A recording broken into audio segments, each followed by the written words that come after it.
Hello everyone. आज की इस क्लास में समाजशास्त्र से संबंधित महत्वपूर्ण प्रश्नों को कराया जाएगा। ये क्लास आपके आने वाले सभी एग्जाम्स के लिए इंपॉर्टेंट रहने वाली है। एक इन्फॉर्मेशन है, समाजशास्त्र से संबंधित सभी परीक्षाओं के लिए यहाँ पर प्रैक्टिस सेट एंड समाजशास्त्र के नोट्स पीडीएफ फॉर्मेट में प्रोवाइड कराए जा रहे हैं। इससे संबंधित जानकारी के लिए यहाँ पर एक नंबर दिया गया है, व्हाट्सएप नंबर है ये। इस पर आप मैसेज करके पूरी जानकारी ले सकते हैं।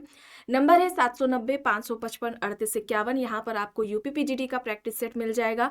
बिहार शिक्षक भर्ती के लिए Bihar state and Bihar PGT का प्रैक्टिस सेट मिल जाएगा। जीआईसी एग्जाम के लिए जीएस का प्रैक्टिस सेट मिल जाएगा। इसके अलावा जीआईसी एग्जाम के लिए समाजशास्त्र का भी प्रैक्टिस सेट आ चुका है। ठीक है, जीडीसी एग्जाम का भी यहाँ पर आपको प्रैक्टिस सेट मिल जाएगा। और ध्यान रखिए, आपका जीआईसी और जीडीसी का जो एग्जाम है ये होली के बाद होना है। एंड यहाँ पर अगर हम बात करें राजस्थान असिस्टेंट प्रोफेसर के जीके के प्रैक्टिस सेट की, तो ये यहाँ पर आपको मिल जाएगा। समाजशास्त्र का भी मिल जाएगा। एंड एमपी असिस्टेंट प्रोफेसर के लिए भी या एमपी सेट एग्जाम के लिए भी समाजशास्त्र का प्रैक्टिस सेट मिल जाएगा। यहाँ पर जीके का प्रैक्टिस सेट जीएस का मिल जाएगा। यूजीसी नेट का भी यहाँ पर प्रैक्टिस सेट मिल जाएगा, जिसमें टोटल 10 प्रैक्टिस सेट है। यहाँ पर आपको झारखंड के लिए भी आपको प्रैक्टिस सेट यहाँ पर देखने को मिल जाएगा। और बात की जाए समाजशास्त्र के नोट्स की, ये थिंकर से रिलेटेड नोट्स हैं, अभी जल्दी आए हैं। इनमें इंडियन थिंकर्स भी शामिल हैं। और यहाँ पर आप ये बेसिक कॉन्सेप्ट से रिलेटेड आपको यहाँ पर ये नोट्स देखने को मिल रहे हैं। सभी नोट्स सभी एग्जाम्स को ध्यान में रखकर तैयार किए गए हैं। सभी एग्जाम्स के लिए आप ले सकते हैं। कोई भी इससे जुड़ी हुई जानकारी चाहते हैं तो यहाँ पर एक व्हाट्सएप नंबर दिया गया है, इस पर आप मैसेज करके पूरी जानकारी ले सकते हैं। बस कुछ ही देर में क्लास शुरू होने वाली है। आप सभी इस क्लास को, इस वीडियो को ज़्यादा से ज़्यादा लोगों के साथ शेयर ज़रूर कर दें।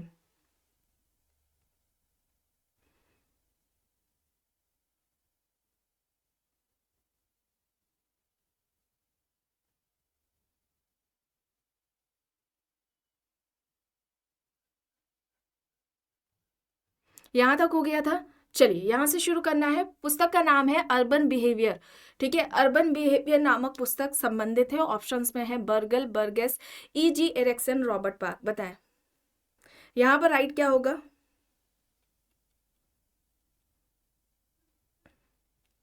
यहाँ पर राइट आंसर क्या हो जाएगा, अर्बन बिहेवियर।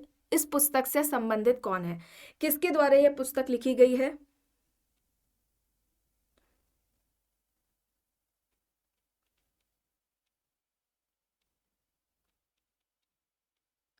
अर्बन बिहेवियर किसकी है, ई.जी. एरिक्सन की है, ऑप्शन सी। ठीक है, ई.जी. एरिक्सन की यह पुस्तक है, ऑप्शन सी यहाँ पर राइट आंसर हो जाएगा। ठीक है, आगे चलते हैं, देखते हैं प्रश्न।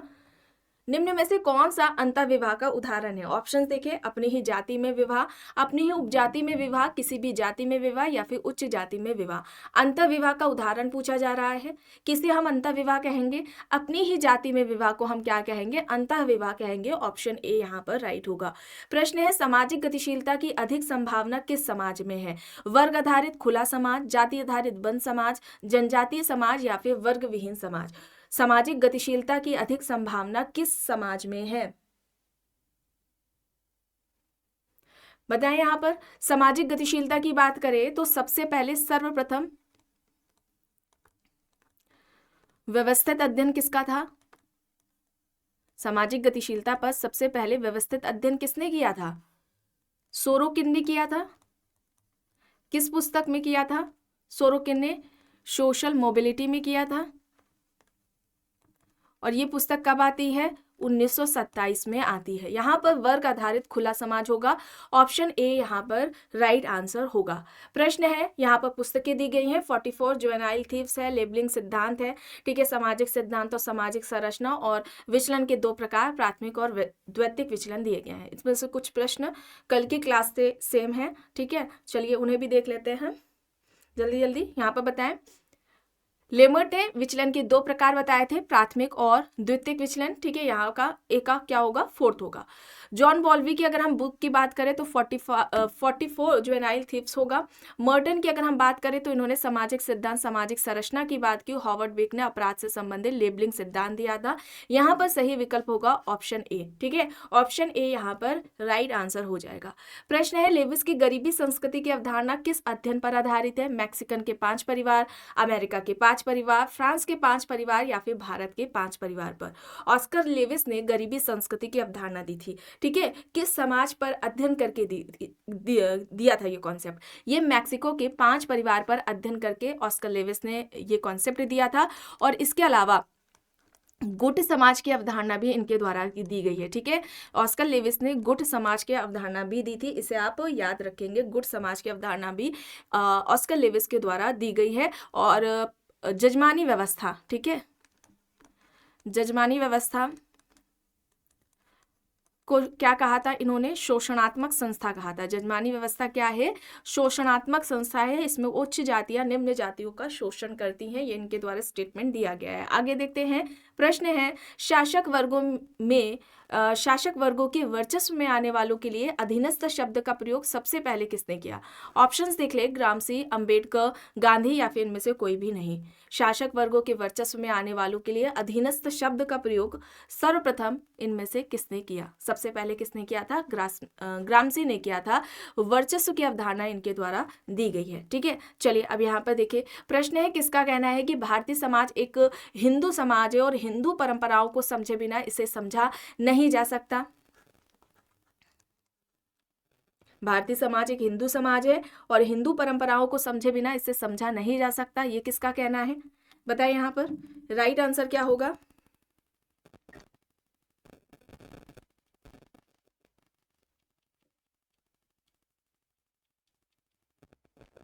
यहाँ पर डीपी मुखर्जी होगा, ठीक है। डीपी मुखर्जी होगा, विकल्प बी यहाँ पर राइट आंसर हो जाएगा, ठीक है।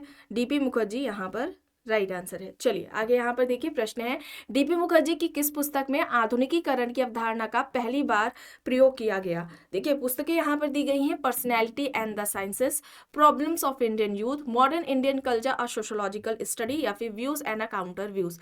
डीपी मुखर्जी की इनमें से कौन सी पुस्तक है जिसमें डीपी मुखर्जी ने आधुनिकीकरण की अवधारणा का प्रयोग किया है पहली बार? पुस्तक का नाम है modern Indian culture the sociological study, ठीक है। मॉडर्न इंडियन कल्चर अ सोशोलॉजिकल स्टडी, ऑप्शन सी यहाँ पर राइट होगा। प्रश्न है निम्न में से कौन से समाजशास्त्री ने आदर्श प्रारूप की अवधारणा को प्रतिपादित किया? R K. Merton, Sorokin, Durkheim, Max Weber. यहाँ पर ऑप्शंस है। आदर्श प्रारूप के कॉन्सेप्ट को किसने दिया है? यहाँ पर सही क्या हो जाएगा? यहाँ पर राइट आंसर क्या होगा? राइट आंसर क्या होगा यहाँ पर?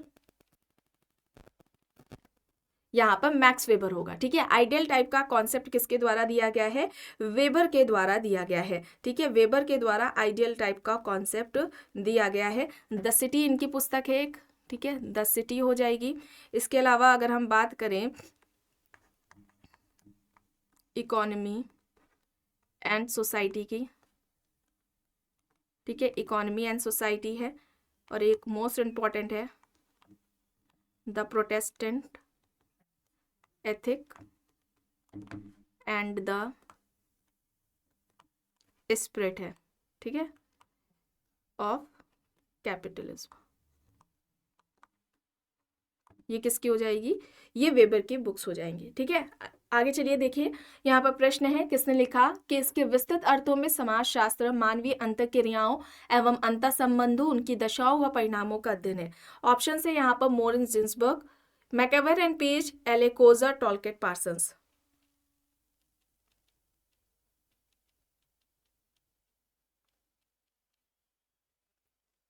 समाजशास्त्र मानवीय अंतःक्रियाओं एवं अंतर संबंधों, उनकी दशाओं व परिणामों का अध्ययन है, ये किसका कहना है? यहाँ पर राइट आंसर क्या हो जाएगा? मोरेंस जिन्सबर्ग होगा, ऑप्शन ए, ठीक है। मोरेंस जिन्सबर्ग होगा, ऑप्शन ए यहाँ पर राइट आंसर हो जाएगा, ठीक है। चलिए आगे चलते हैं, देखते हैं प्रश्न। निम्न में से भारत में जाति व्यवस्था की उत्पत्ति में माना को एक महत्वपूर्ण कारक किसने माना?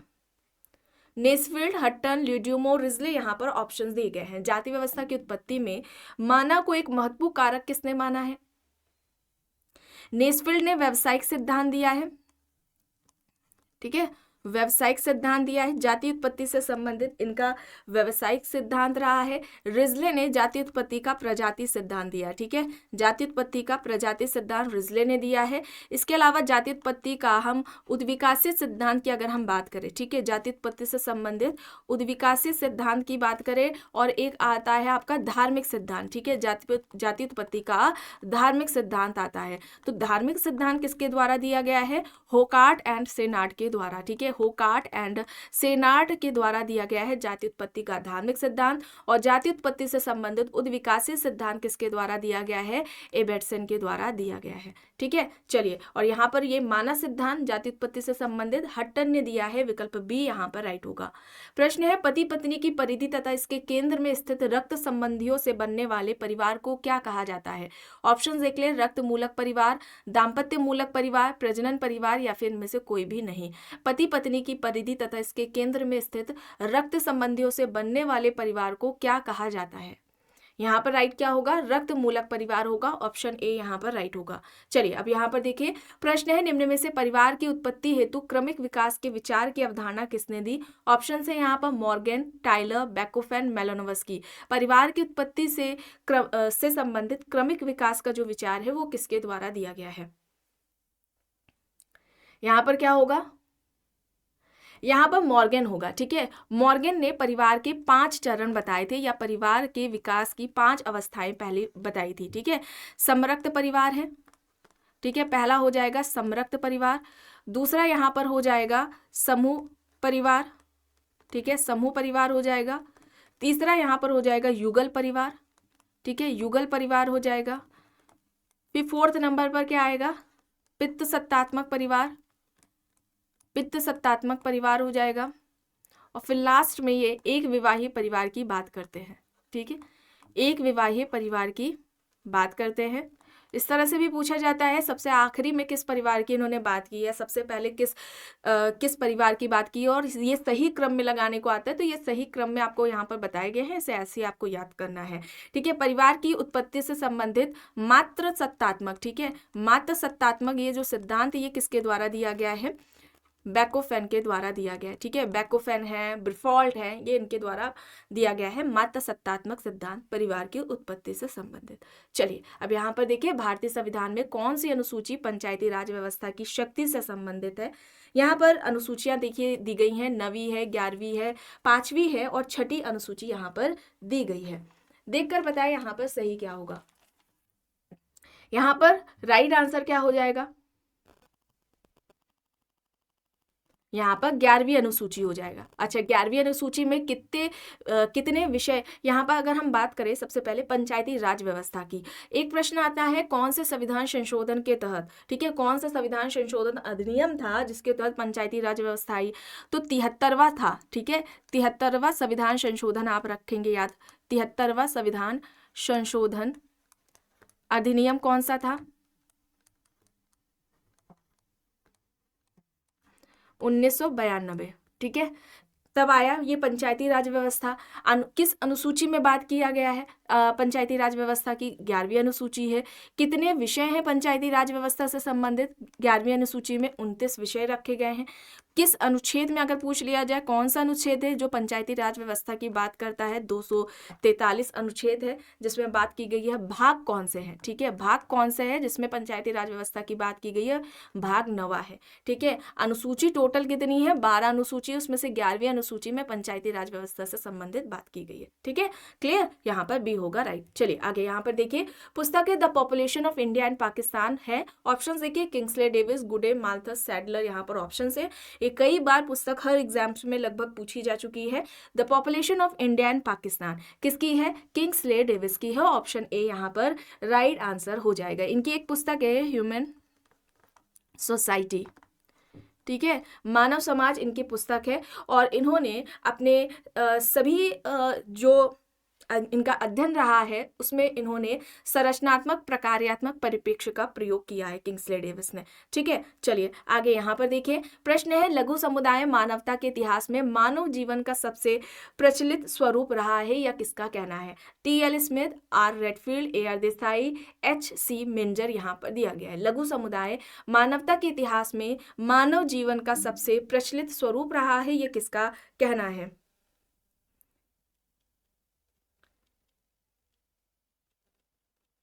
यहाँ पर राइट आंसर क्या हो जाएगा?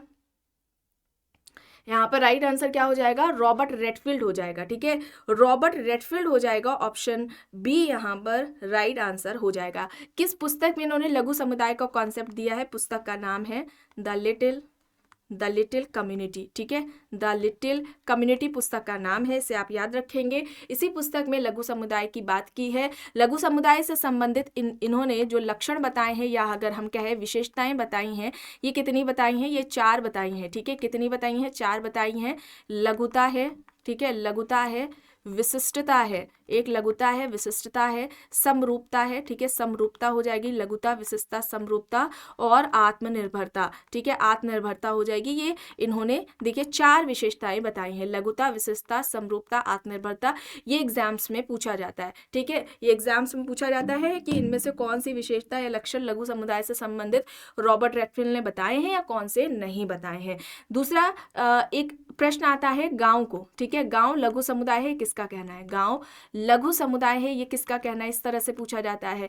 और लघु समुदाय जन्म से मृत्यु तक का प्रबंधन है, ये भी प्रश्न पूछा जाता है। मृत्यु तक का प्रबंधन है, ये किसका कहना है? तो ध्यान रखेंगे रॉबर्ट रेडफील्ड का कहना है। ठीक है, चलिए आगे यहाँ पर देखिए प्रश्न है सांस्कृतिक गतिशीलता का सिद्धांत किसने प्रस्तुत किया? Marks, Spencer, Toynbee, Sorokin. यहाँ पर ऑप्शंस है सांस्कृतिक गतिशीलता का। ठीक है, सांस्कृतिक गतिशीलता का सिद्धांत किसने दिया है? यहाँ पर सांस्कृतिक गतिशीलता की बात किसने की है? ये सिद्धांत किसके द्वारा दिया गया है? सोरोकिन के द्वारा। ठीक है, सामाजिक परिवर्तन से संबंधित सांस्कृतिक गत्यात्मकता का जो सिद्धांत है ये सोरोकिन के द्वारा दिया गया है। और सोरोकिन ने सामाजिक गतिशीलता की भी बात की है। ठीक है, सामाजिक गतिशीलता की बात की है। और ध्यान रखेंगे सबसे पहले, ठीक है, सामाजिक गतिशीलता का सर्वप्रथम, ठीक है, सर्वप्रथम वर्णन व्यवस्थित तरीके से सोरोकिन ने ही किया है सोशल मोबिलिटी में।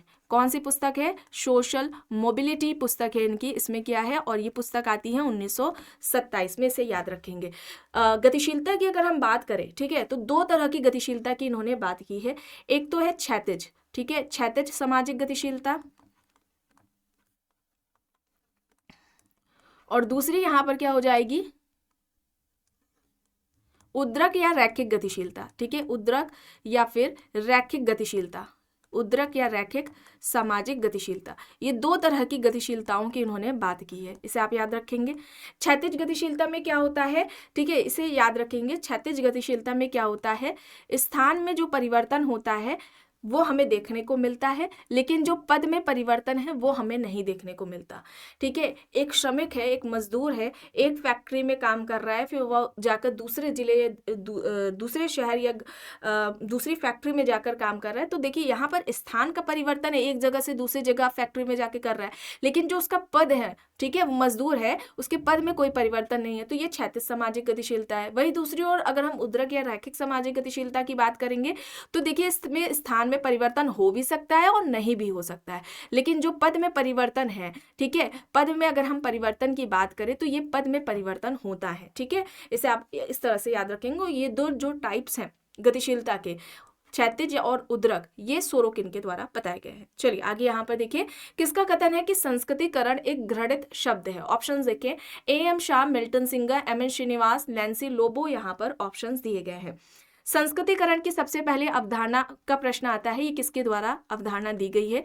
M.N. श्रीनिवास ने दी है। ठीक है, ध्यान रखेंगे M.N. श्रीनिवास के द्वारा ये कॉन्सेप्ट दिया गया है। अच्छा, संस्कृतिकरण का अवधारणा ये श्रीनिवास ने दी है, किस पुस्तक में दी है? बुक भी इंपॉर्टेंट हो जाती है। बुक का नाम है religion and society, religion and society among, ठीक है, among the कुक्स of south India. ठीक है, साउथ इंडिया हो जाएगा, ये इनकी पुस्तक है। और ये 1952 में ये बुक आती है इनकी, ठीक है। इसमें इन्होंने ये कॉन्सेप्ट दिया है। संस्कृतिकरण कैसी अच्छी प्रक्रिया है, ये स्टेटमेंट में पूछा जाता है। तो ध्यान रखेंगे, कोई भी निम्न या कोई निम्न हिंदू जाति या कोई जनजाति के द्वारा जब किसी उच्च या द्विज जाति के रीति रिवाज, उनकी प्रथाओं, परंपराओं, जीवन शैलियों, धार्मिक कर्मकांडों का अनुकरण कई पीढ़ियों तक किया जाता है ताकि उस व्यक्ति का जाति पदक्रम में जो स्थान है वो पहले से बेहतर हो सके, उसको ही इन्होंने क्या कहा है, संस्कृतिकरण कहा है, ठीक है। तो ये जो कॉन्सेप्ट है वो श्रीनिवास का है। पुस्तक आपको याद रखनी है, स्टेटमेंट इस तरह से एग्जाम्स में पूछा जाता है, इसे आप याद रखना है आपको।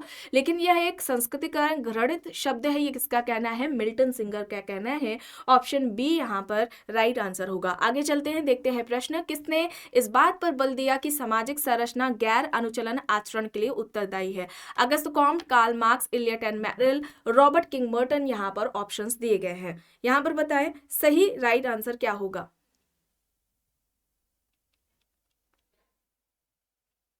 यहां पर राइट आंसर क्या हो जाएगा? सामाजिक संरचना गैर अनुचलन आचरण के लिए उत्तरदायी है, ये किसका कहना है? यहाँ पर राइट आंसर हो जाएगा Robert King Merton, option D, ठीक है। इन्होंने विचलन का कारण सामाजिक संरचना या समाज को माना था, ठीक है। ये स्टेटमेंट इस तरह से आता है कि सामाजिक विघटन विचलन का कारण सामाजिक संरचना में ही कारण उसका छुपा हुआ, इस तरह से कुछ समथिंग स्टेटमेंट आता है। तो इसे आप याद रखेंगे। इनके बुक्स की अगर हम बात करते हैं तो एक पुस्तक है सोशल थ्योरी, ये इंपॉर्टेंट है, social theory and social structure, social theory and social structure, ये इंपॉर्टेंट हो जाएगी, ठीक है। ऑन थियोरेटिकल, ठीक है, ऑन थियोरेटिकल सोशोलॉजी हो जाएगी, ठीक है, ऑन थियोरेटिकल सोशोलॉजी हो जाएगी। ये इनकी बुक्स हो जाएंगी जो कि एग्जाम्स में पूछी जाती हैं, इंपॉर्टेंट है। चलिए आगे देखते हैं प्रश्न। मध्य अभिसीमा का सिद्धांत भी इनके द्वारा दिया गया है। चलिए अब यहाँ पर देखिए, निम्न में से किसने संरचनावाद को समाज में प्रचलित मिथकों के आधार पर वर्णित किया है?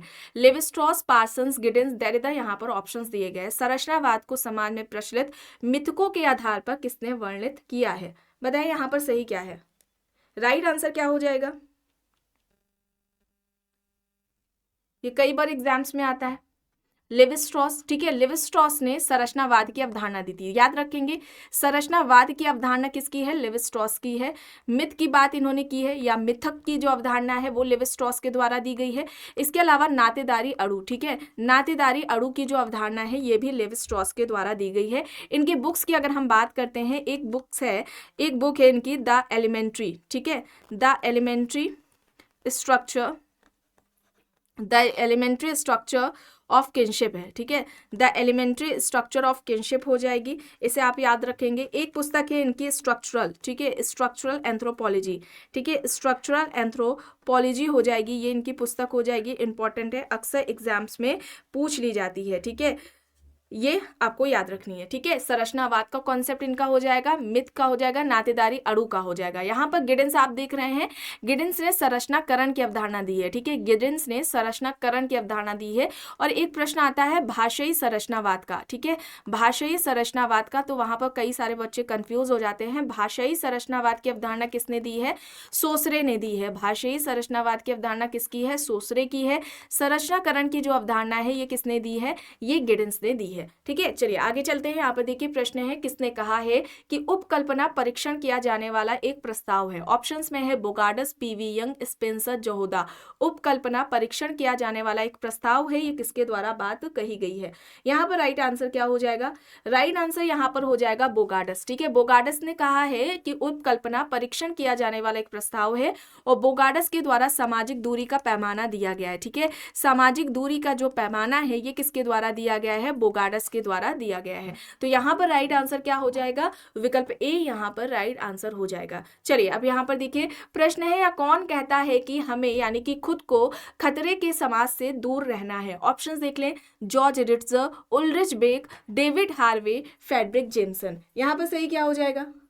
बताएं यहाँ पर क्या होगा? कौन या कहता है कि हमें खुद को खतरे के समाज से दूर रहना है? George Ritzer, Ulrich Beck, David Harvey, Fredric Jameson. यहाँ पर ऑप्शंस है, यहाँ पर राइट आंसर क्या हो जाएगा?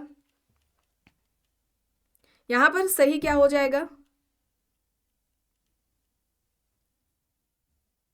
यहाँ पर राइट आंसर उल्ड्रिच बेक हो जाएगा, ठीक है, उल्ड्रिच बेक हो जाएगा। रिस्क सोसाइटी इनकी पुस्तक है, रिस्क सोसाइटी इनकी बुक है, इंपॉर्टेंट है, अक्सर एग्जाम्स में पूछी जाती है रिस्क सोसाइटी, ठीक है, किसकी है, उल्ड्रिच बेक की है। चलिए अब यहाँ पर देखिए प्रश्न है, स्पेंसर द्वारा प्रस्तुत समाज की व्यक्तिपरक अवधारणा को किसके द्वारा अस्वीकृत किया गया था?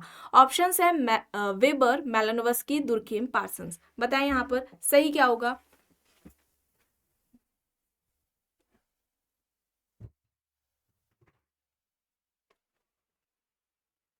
सही यहाँ पर क्या होगा? स्पेंसर द्वारा प्रस्तुत समाज की व्यक्तिपरक अवधारणा को किसके द्वारा अस्वीकृत किया गया?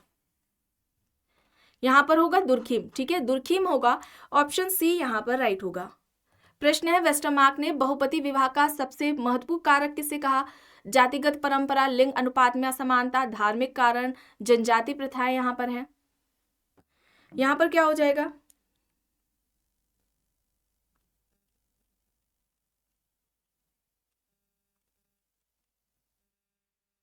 यहाँ पर लिंग अनुपात में असमानता होगा, विकल्प बी यहाँ पर राइट आंसर हो जाएगा, ठीक है। इन्होंने वेस्टरमार्क ने एक विवाह, ठीक है, परिवार की उत्पत्ति से संबंधित एक विवाही सिद्धांत दिया है, ठीक है, परिवार की उत्पत्ति से संबंधित एक विवाही इनका सिद्धांत रहा है। इनकी एक इंपॉर्टेंट बुक है the history of human marriage, ठीक है, ये इनकी पुस्तक है, अक्सर एग्जाम्स में ये इनकी पुस्तक पूछ ली जाती है। और इन्होंने, ठीक है, विवाह का कारण पुरुष ईर्ष्या को माना था, ठीक है, विवाह का कारण किसे माना था? पुरुष ईर्ष्या को।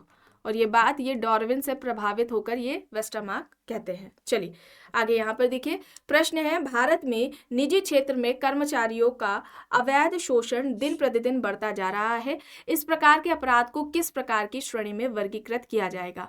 निजी क्षेत्र का अपराध, गुलाबी वसन अपराध, श्वेत वसन अपराध, नील वसन अपराध यहाँ पर दिया गया है।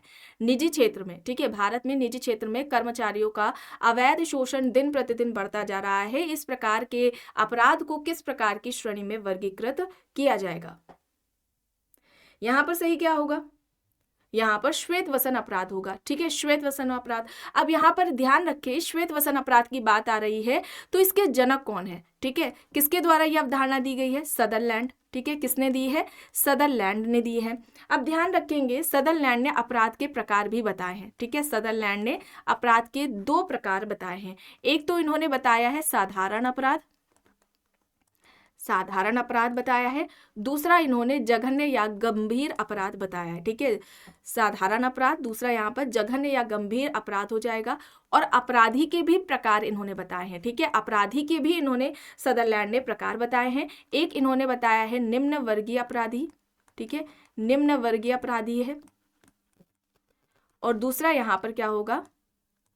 सफेद पोशीय अपराधी, ठीक है, सफेद पोशीय अपराधी या उच्च वर्गीय अपराधी, इस तरह से एग्जाम्स में आता है, ठीक है, इन बातों को आप ध्यान में रखेंगे। यहाँ पर ऑप्शन सी होगा सही। चलिए अब यहाँ पर देखिए, वैज्ञानिक सामाजिक सर्वेक्षण का जनक किसे कहते हैं? राउंट्री, बाउले, चार्ल्स बूथ, हॉवर्ड, यहाँ पर ऑप्शन है। वैज्ञानिक सामाजिक सर्वेक्षण का जनक किसे कहते हैं? किसे कहा जाता है वैज्ञानिक सामाजिक सर्वेक्षण का जनक? यहाँ पर सही क्या हो जाएगा?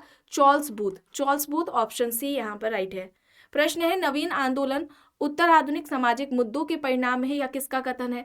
ऑप्शन है एमएसए राव, AR देसाई, पार्थ मुखर्जी, राजेंद्र प्रसाद। नवीन आंदोलन उत्तर आधुनिक सामाजिक मुद्दों के परिणाम है या कथन किसका है?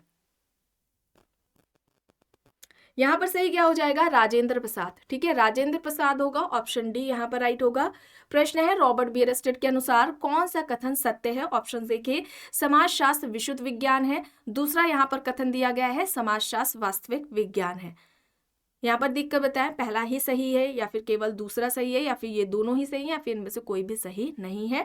रॉबर्ट बियरस्टेट के अनुसार प्रश्न पूछा जा रहा है। रॉबर्ट बियरस्टेट की पुस्तक है the social order, the social order है, कब आती है? 1970 में आती है बुक, इंपॉर्टेंट है। यहाँ पर सही क्या होगा? यहाँ पर राइट आंसर ये दोनों ही सही होंगे, ऑप्शन सी, ठीक है, विकल्प सी यहाँ पर राइट आंसर होगा। चलिए आगे यहाँ पर देखिए, जीएस घुरिये द्वारा लिखित पुस्तकें यहाँ पर बतानी है कौन सी हैं। पुस्तकें यहाँ पर देखिए 5 बताई गई हैं। पहली है जाति, वर्ग और व्यवसाय, दूसरी बताई गई है भारत में जाति और प्रजाति, तीसरी है भारत में जाति, चौथी है भारतीय साधु, पांचवी है भारत में सामाजिक तनाव। जीएस घुरिये के द्वारा लिखित पुस्तकें कौन सी हैं? यहाँ पर सही क्या हो जाएगा? यहाँ पर राइट आंसर क्या होगा? देखिए फर्स्ट है, ठीक है, सेकंड है, फोर्थ है और फिफ्थ है, थर्ड नहीं है। भारत में जाति ये नहीं है। कास्ट, क्लास एंड ऑक्यूपेशन है, आपको बताया गया था ना, जाति व्यवस्था का सबसे पहले इस पे वर्णन किया गया था। जाति व्यवस्था का सबसे पहले सर्वप्रथम वर्णन घुरिये ने अपनी इसी पुस्तक में किया था। यहाँ पर ऑप्शन सी होगा, ठीक है, विकल्प सी यहाँ पर राइट आंसर हो जाएगा। चलिए अब यहाँ पर देखिए, कौन सामाजिक पारिस्थितिकी के अध्ययन से संबंधित है? आर के मुखर्जी, अरविंदो, गांधी, योगेंद्र सिंह यहाँ पर ऑप्शन है। सामाजिक पारिस्थितिकी के अध्ययन से कौन संबंधित है, यह प्रश्न पूछा जा रहा है। यहाँ पर क्या होगा? यहाँ पर राधा कमल मुखर्जी होगा, option A, Radha Kamal Mukherjee, option A यहाँ पर राइट आंसर हो जाएगा। राधा कमल मुखर्जी की अगर हम बात करें तो ये क्या कहती हैं? राधा कमल मुखर्जी का मतलब कि इनका क्या कहना था कि समाजशास्त्र महाविज्ञान है, ठीक है, समाजशास्त्र महाविज्ञान है, ये किसका कहना था? राधा कमल मुखर्जी का कहना था, ठीक है, राधा कमल मुखर्जी का कहना था। चलिए आगे देख लेते हैं। और इनकी अगर हम राधा कमल मुखर्जी की बात करें तो उन्होंने साध्य और साधन मूल्य की बात की थी, ठीक है, साध्य और साधन मूल्य की इनके द्वारा बात की गई थी। इंडियन वर्किंग क्लास इनकी पुस्तक है, एक इंडियन वर्किंग क्लास इनकी पुस्तक है। The social structure of values है, the social structure of values इनकी पुस्तक हो जाएगी। द डायनेमिक्स, ठीक है, द डायनेमिक्स हो जाएगी, द डायनेमिक्स ऑफ मॉरल्स, ठीक है, ये सारी जो पुस्तकें हैं इनकी द्वारा बताई गई हैं। एक सोशल इकोलॉजी है, ठीक है, सोशल इकोलॉजी हो जाएगी इनकी पुस्तक, सोशल इकोलॉजी हो जाएगी, ठीक है। इन सारी बुक्स को आपको याद रखना है, राधा कमल मुखर्जी के द्वारा बताई गई हैं। चलिए अब यहाँ पर देखिए, प्रश्न है, शास्त्रीय समाजशास्त्री परंपरा में वे सबसे प्रथम व्यक्ति थे जिन्होंने सर्वप्रथम चौंकाने वाली प्राक कल्पना प्रस्तुत की थी कि सामाजिक सुदृढ़ता का स्रोत श्रम विभाजन है, या किसकी ओर इशारा था? ऑप्शंस देख ले, Auguste Comte, Emile Durkheim, Saint Simon, Robert Nisbet यहाँ पर दिया गया है। यहाँ पर राइट आंसर क्या हो जाएगा? कौन सा यहाँ पर ऑप्शन राइट होगा? कौन सा यहाँ पर विकल्प सही है? यहाँ पर ये किसके द्वारा बात कही गई है? इमाइल दुर्खीम के द्वारा। अगस्त कॉम्ट कौन है? समाजशास्त्र के जनक, ठीक है, अगस्त कॉम्ट कौन है? समाजशास्त्र के जनक है, ठीक है, समाजशास्त्र के जनक कौन है? अगस्त कॉम्ट है। और दुर्खीम को अगस्त कॉम्ट का उत्तराधिकारी कहा जाता है। अगस्त कॉम्ट का उत्तराधिकारी किसको कहा जाता है? दुर्खीम को कहा जाता है, इसे आप याद रखेंगे। सेंट साइमन कौन है? सेंट साइमन कौन है? अगस्त कॉम्ट के गुरु है, अगस्त कॉम्ट के क्या है? गुरु है सेंट साइमन, ठीक है। और यहाँ पर आप देख रहे हैं, सर्वप्रथम अगर बात की जाए श्रम विभाजन की, सर्वप्रथम श्रम विभाजन की बात की जाए किसके द्वारा की गई है? सर्वप्रथम श्रम विभाजन की बात किसने की थी? एडम स्मिथ ने, ठीक है, एडम स्मिथ ने सबसे पहले श्रम विभाजन की बात की थी। अगर प्रश्न आता है सामाजिक श्रम विभाजन की, ठीक है, सामाजिक श्रम विभाजन से प्रश्न आता है कि सामाजिक श्रम विभाजन की बात किसने की है सर्वप्रथम, तब वहां पर दुर्खीम का नाम आएगा, ठीक है, तब वहां पर क्या होगा? दुर्खीम का नाम आएगा। दुर्खीम ने सामाजिक श्रम विभाजन की बात सबसे पहले की है, ठीक है। इन बातों को आप ध्यान में रखेंगे, एग्जाम्स में पूछ ली जाती है। चलिए अब यहाँ पर देखिए, किसने ऋग्वेद एवं अर्थवेद में प्रयुक्त नातेदारी शब्दावली एवं नातेदारी नियामक व्यवहार का अध्ययन किया है? यहाँ पर ऑप्शंस में है लीला दुबे, शोभिता जैन, आईपी देसाई, इरावती कार्वे। यहाँ पर राइट आंसर क्या हो जाएगा? ऋग्वेद एवं अर्थवेद में प्रयुक्त नातेदारी शब्दावली एवं नातेदारी नियामक व्यवहार का अध्ययन किसने किया? यहाँ पर इरावती कार्वे होगा, ठीक है, इरावती कार्वे होगा, ऑप्शन डी यहाँ पर राइट आंसर हो जाएगा। इरावती कार्वे की अगर हम पुस्तकों के बारे में यहाँ पर बात करें तो यहाँ पर किनशिप ऑर्गेनाइजेशन इन इंडिया हो जाएगा, किनशिप ऑर्गेनाइजेशन इन इंडिया हो जाएगा, ये इनकी पुस्तक हो जाएगी। और इसके अलावा हिंदू सोसाइटी, ठीक है, हिंदू सोसाइटी, ये इंपॉर्टेंट बुक्स हैं इनकी, ठीक है। और यहाँ पर आप याद रखेंगे जाति व्यवस्था को, जाति व्यवस्था या अगर हम कहें जाति प्रथा या हम कहें जाति, ठीक है, जाति को क्या कहा, विस्तारित परिवार या फिर नातेदारी समूह कहा है, विस्तारित परिवार या नातेदारी समूह कहा है, ठीक है।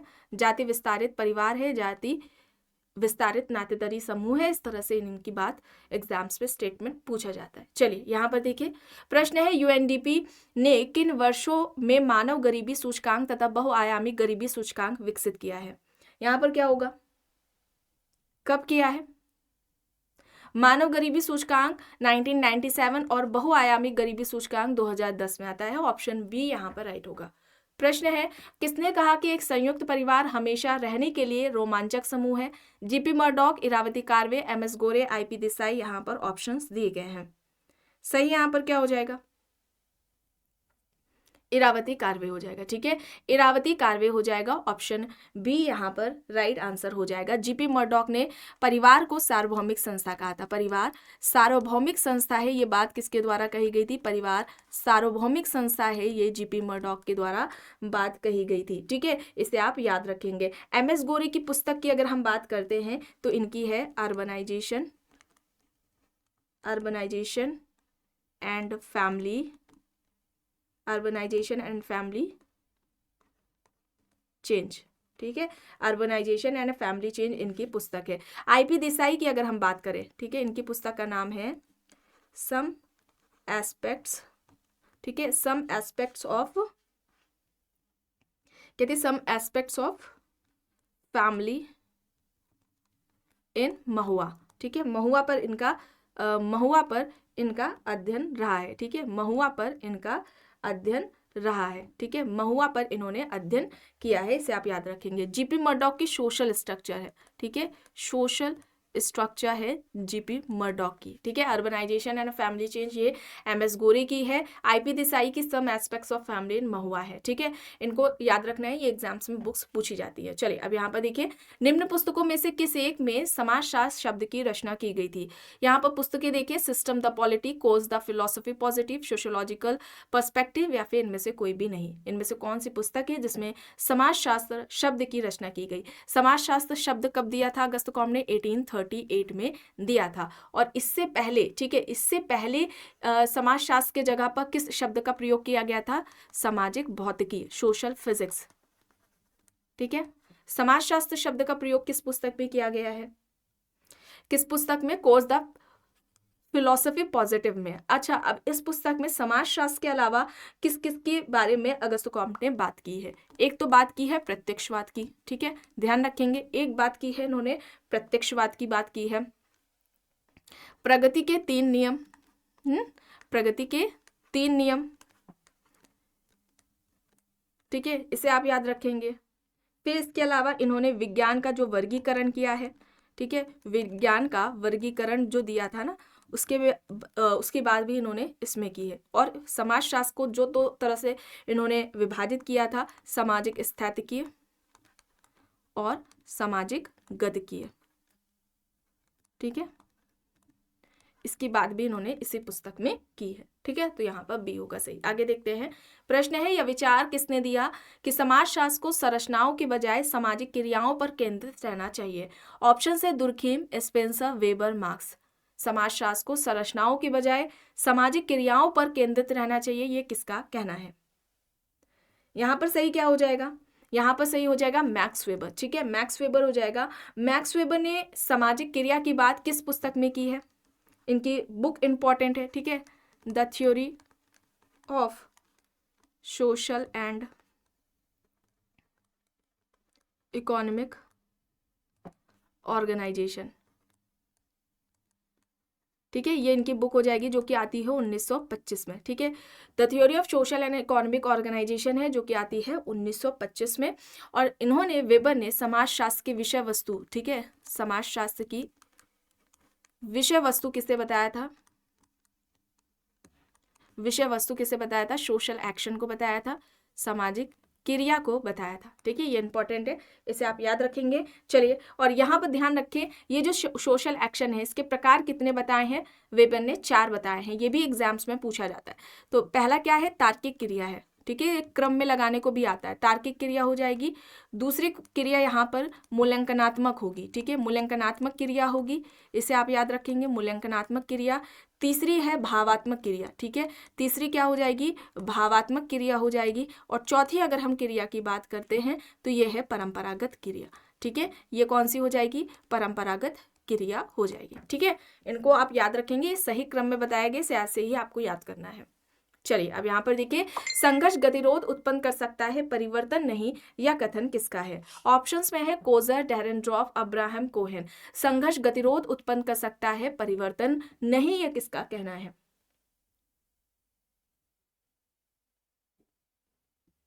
यहाँ पर राइट क्या होगा, कोहेन होगा। ठीक है, कोहेन होगा। और कोजर ने जो संघर्ष का सिद्धांत दिया था वो क्या है, संघर्ष का प्रकार्यात्मक सिद्धांत। ठीक है, संघर्ष का प्रकार्यात्मक सिद्धांत है। डेरेनड्रॉफ ने संघर्ष का द्वंदात्मक सिद्धांत दिया है। अच्छा, कोजर द्वारा जो संघर्ष का सिद्धांत दिया था, उनके संघर्ष के सिद्धांत को प्रकार्यात्मक, और डेरेनड्रॉफ ने जो संघर्ष का सिद्धांत दिया, उनके सिद्धांत को द्वंदात्मक सिद्धांत किसके द्वारा कहा गया है, टर्नर के द्वारा कहा गया है। ठीक है, इसे आप याद रखेंगे, ये भी इस तरह से पूछ लिया जाता है। चलिए, अब यहाँ पर देखिए, समाजीकरण की विधियों के अंतर्गत दमनकारी समाजीकरण एवं सहभागी समाजीकरण विधियों का उल्लेख किसने किया। ऑप्शन है यहाँ पर मीड, ब्रूम एंड सेल्जनिक, जॉनसन, कूले। बताएं, समाजीकरण की विधियों के अंतर्गत दमनकारी समाजीकरण और सहभागी समाजीकरण विधियों की बात किसने की, या ये दो प्रकार दमनकारी समाजीकरण और सहभागी समाजीकरण के बात किसके द्वारा की गई है, इस तरह से भी पूछा जा सकता है। यहाँ पर कूले की अगर हम बात करें तो इन्होंने समाजीकरण से संबंधित आत्मदर्पण का सिद्धांत दिया है। ठीक है, आत्मदर्पण का सिद्धांत दिया है। मीड की पुस्तक है mind, self and society. Mind, self and society है इनकी पुस्तक, एग्जाम से पूछी जाती है। स्व का विकास समाजीकरण है। ठीक है, ये इनके द्वारा ही बात कही गई है, कूले ने भी यही बात कही है सेम। ठीक है, और इन्होंने क्या कहा था, समाज का विकास जो सेल्फ है, सॉरी, ठीक है, सेल्फ का जो डेवलपमेंट है, सेल्फ का जो विकास होता है वो सोसाइटी में ही होता है। ठीक है, तो इस तरह से भी एग्जाम्स में बात पूछ ली जाती है। दमनकारी समाजीकरण और जो सहभागी समाजीकरण है ये ब्रूम एंड सेल्जनिक के द्वारा बताए गए हैं। ठीक है, तो यहाँ पर क्या होगा, विकल्प बी राइट आंसर हो जाएगा। चलिए, अब यहाँ पर देखिए, आत्मदर्पण का सिद्धांत अभी बताया गया है, किसके द्वारा दिया गया है, चार्ल्स कूले के द्वारा दिया गया है। किस पुस्तक में, human nature and social order में। ठीक है, ये इनकी पुस्तक है, इसमें इन्होंने ये दिया है। ठीक है, चलिए आगे यहाँ पर देखिए, संस्कृति की सबसे छोटी इकाई सांस्कृतिक तत्व है, किसने कहा। ऑप्शन है यहाँ पर Kroeber and Kluckhohn, Tylor, Linton, Leslie. बताएं, संस्कृति की सबसे छोटी इकाई सांस्कृतिक तत्व है, ये किसके द्वारा बात कही गई है। यहाँ पर राइट आंसर क्या हो जाएगा, यहाँ पर लिंटन हो जाएगा। और ध्यान रखिए, सबसे पहले जो बात है, ठीक है, सांस्कृतिक तत्व की, ये किसने की है, लिंटन ने। और लिंटन के बाद किसका नाम आता है, विस्लर का। तो आप दोनों ही नाम याद रखेंगे, हो सकता है ऑप्शन में लिंटन ना हो, तो आपको ऐसे में विस्लर को टिक करना होगा। ठीक है, संस्कृति की सबसे छोटी इकाई सांस्कृतिक तत्व है, ये किसका कहना है, लिंटन एंड विस्लर का कहना है। ठीक है, और ध्यान रखेंगे, संस्कृति की सबसे छोटी इकाई की सबसे छोटी इकाई, ठीक है, सबसे छोटी इकाई सांस्कृतिक वस्तु है, ये किसका कहना है। सांस्कृतिक वस्तु को संस्कृति की सबसे छोटी इकाई किसने कहा है, तो ये याद रखेंगे आप, पार्सन्स। ठीक है, किसका नाम आता है, पार्सन्स ने संस्कृति की सबसे छोटी इकाई सांस्कृतिक वस्तु को कहा है। ये इंपॉर्टेंट है, इसे आप याद रखेंगे। ठीक है, लिंटन की अगर हम बात करें तो लिंटन क्या कहते हैं, संस्कृति को सदस्यों की, समाज के सदस्यों की जीवन शैली। ठीक है, जीवन पद्धति या जीवन शैली इस तरह से आता है। ठीक है, जीवन शैली वाले में तो रॉबर्ट रेडफील्ड है। ठीक है, जीवन शैली में किसने कहा है, रेडफील्ड ने कहा है। जीवन पद्धति कहा है इन्होंने। ठीक है, लिंटन ने। चलिए आगे देखते हैं, प्रश्न है लेवी स्ट्रॉस का अंतःक्रिया संरचनावाद आधारित है। ऑप्शन है यांत्रिक एवं सांख्यिकी प्रारूप पर, मात्र यांत्रिक प्रारूप पर, मात्र सांख्यिकी प्रारूप पर, मात्र सांस्कृतिक प्रारूप पर यहाँ पर दिया गया है। लेवी स्ट्रॉस का अंतःक्रिया संरचनावाद किस पर आधारित है? यहाँ पर सही क्या होगा? यांत्रिक एवं सांख्यिकी प्रारूप होगा। ऑप्शन ए यहाँ पर राइट आंसर होगा। प्रश्न है डेनियल लर्नर ने उनके कार्य the passing of traditional society किस परिप्रेक्ष्य में उपयोग किया है? उद्विकासी, चक्रीय, प्रसारवादी या फिर प्रकार्यवादी यहाँ पर दिया गया है। यहाँ पर क्या हो जाएगा? यहाँ पर प्रसारवादी होगा, सी यहाँ पर राइट होगा। प्रश्न है किसने समाज के उद्विकास की जंगली, बर्बर व सभ्य अवस्थाओं का वर्णन किया? स्पेंसर, अगस्टकॉम्ब, मॉर्गन, पार्सन्स यहाँ पर है। समाज के उद्विकास की जंगली, बर्बर व सभ्य अवस्थाओं की बात किसके द्वारा कही गई है? मॉर्गन के द्वारा कही गई है। ऑप्शन सी यहाँ पर राइट आंसर हो जाएगा। स्पेंसर ने समाज के 2 प्रकार बताए थे, सैनिक या शिकारी समाज, ठीक है, सैनिक व शिकारी समाज, ठीक है, सैनिक व शिकारी समाज हो जाएगा, और दूसरा हो जाएगा औद्योगिक समाज, ठीक है, दूसरा क्या होगा? औद्योगिक समाज हो जाएगा, ठीक है। चलिए अब यहाँ पर देखिए किस देश में समाजशास्त्र शब्द का प्रतिपादन किया गया? इंग्लैंड, संयुक्त राज्य अमेरिका, फ्रांस, जर्मनी यहाँ पर दिया गया है।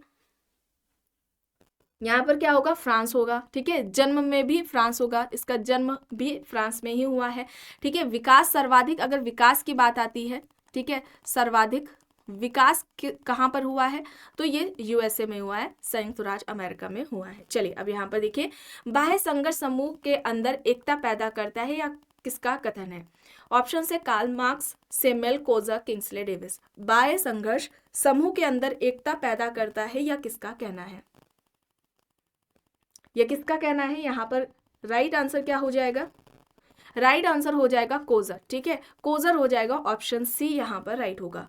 प्रश्न है स्थिरीकरण के कतिपय नियमों का आलोचनात्मक विश्लेषण प्रथम बार किसने प्रस्तुत किया? ऑप्शन देख ले, पार्सन्स, सोरोकिन, ट्यूमेन, डेविस है यहाँ पर। स्थिरीकरण के कतिपय नियमों का आलोचनात्मक विश्लेषण पहली बार किसने किया है? किसने किया था? ट्यूमेन ने किया था, ठीक है, ट्यूमेन के द्वारा किया गया था। किंग्सले डेविस ने और विल्बर्ट मून ने सामाजिक स्थिरीकरण का प्रकार्यात्मक सिद्धांत दिया था, जिसकी आलोचना ट्यूमेन ने की थी। चलिए अब यहाँ पर देखिए प्रश्न है किसने कहा कि दैनिक जीवन का जगत ही हमारी प्रयोगशाला है? ऑप्शंस देख ले, Gillin and Gillin, Ogburn and Nimkoff, MacIver and Page, Goode and Hatt. किसके द्वारा ये बात कही गई है कि दैनिक जीवन का जगत ही हमारी प्रयोगशाला है? यहाँ पर सही क्या हो जाएगा? मैकएवर एंड पेज, ठीक है, मैकएवर एंड पेज होगा, सी यहाँ पर राइट होगा। चलिए अब यहाँ पर देखिए पुस्तक है the German ideology. The German ideology किसकी है? सभी जानते हैं, कार्ल मार्क्स के द्वारा लिखी गई है, बी यहाँ पर सही हो जाएगा। अब यहाँ पर देखिए प्रश्न है या किसने कहा कि वर्तमान विश्व धीरे धीरे एक वैश्विक ग्राम हो रहा है? ऑप्शन देख ले, K M. Panikkar, McLuhan, Veblen, T K. Oommen. किसने कहा कि वर्तमान विश्व धीरे धीरे एक वैश्विक ग्राम हो रहा है? यहाँ पर सही होगा मार्शल मैक्लुहन, ठीक है, मार्शल मैक्लुहन होगा, बी यहाँ पर राइट होगा। आखिरी प्रश्न है आदमी धर्म को बनाता है, धर्म आदमी को नहीं, या किसने कहा? Sorokin, Dahrendorf, Karl Marx, Herbert Spencer. व्यक्ति धर्म को बनाता है, धर्म व्यक्ति को नहीं बनाता, यह किसके द्वारा बात कही गई है? किसके द्वारा बात कही गई है? कार्ल मार्क्स, ठीक है। धर्म अफीम है, ठीक है, जनता के लिए धर्म अफीम है, इस तरह का स्टेटमेंट भी इनके द्वारा दिया गया है। यहाँ पर ऑप्शन सी कार्ल मार्क्स हो जाएगा। तो आज की इस क्लास में बस इतना ही। आई होप ये आपको पसंद आई होगी। अगर पसंद आई है तो प्लीज़ लाइक करिएगा, कमेंट करके ज़रूर बताइएगा। चैनल पर अगर आप नए हैं तो चैनल को भी ज़रूर सब्सक्राइब कर लीजिएगा, एंड इस वीडियो को जितना हो सके ज़्यादा से ज़्यादा लोगों के साथ शेयर भी ज़रूर करिएगा।